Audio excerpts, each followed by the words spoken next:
إياك نعبد وإياك نستعين. نعبد شيخ حسان هذا كان يو نستعين. نعم مسؤولك نستعين. ناس غلط. جمع متكلم مع الغير. صيغة جمع متكلم مع الغير المضارع والاسم الثلاثي مجرد مزيد. أسباب استفعال. أسباب استفعال. خام نستعين داسي صيغة جمع متكلم مع الغير المضارع والاسم الثلاثي مزيد به هفت أقسام کی اجوبی واوی اسباب استفعال.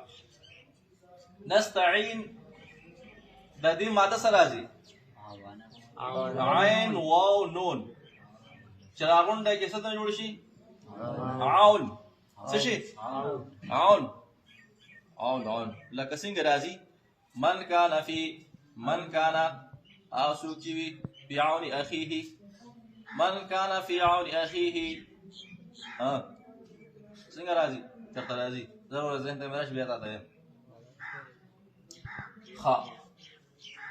من كان في عون اخيه كان الله في عونه عشان الفاظ دي من كان في عون اخيه نعون سمره امداد توي ستوي امداد مدد توي. من كان في عون العبد كان الله في عونه. من كان في عون العبد كان الله في عونه.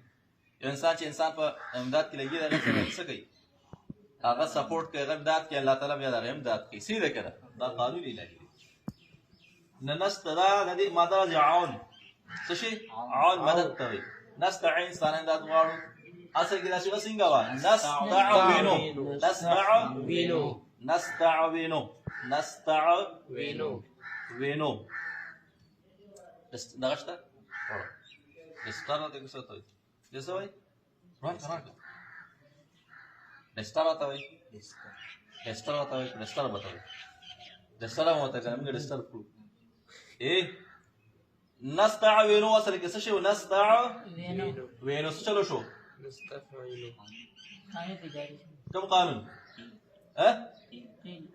نستعوینو اصل دا او نستعوینو تعوینو تاسو وو ان شاء الله چې کله واو یا دغه نه مخکې حرف صحیح ساکني واو یا غینه مخکې حرف صحیح حرف صحیح دی کنه عین صحیح کنه حرف صحیح وته ولې چې دا حرف علت نه او الف یا حروف علت سوري درې او الف یا دا عین هغه کې راغلي دي دا حرف صحیح دی او ساکن هم دی نو دا دی و حرکت په چاله ورکو ما قبل لا چاله عین لا کوم قانون سره دا ما چې کوم قانون وي څه شو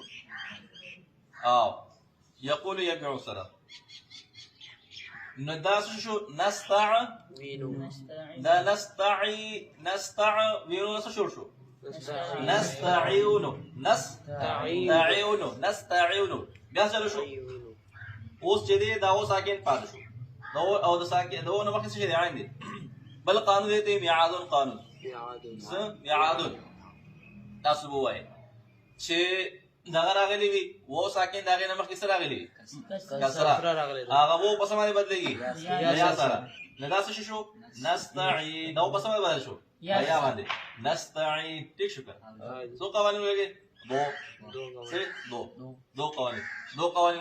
دو قوانین ولګي پوه شو سټیسفاید دا صيغه اصل کې وا نستعوینو دو حرکت مون چار ورک عین لا او بیا و ساکن پاد شو و پس سره بدل کړ و رایا کردا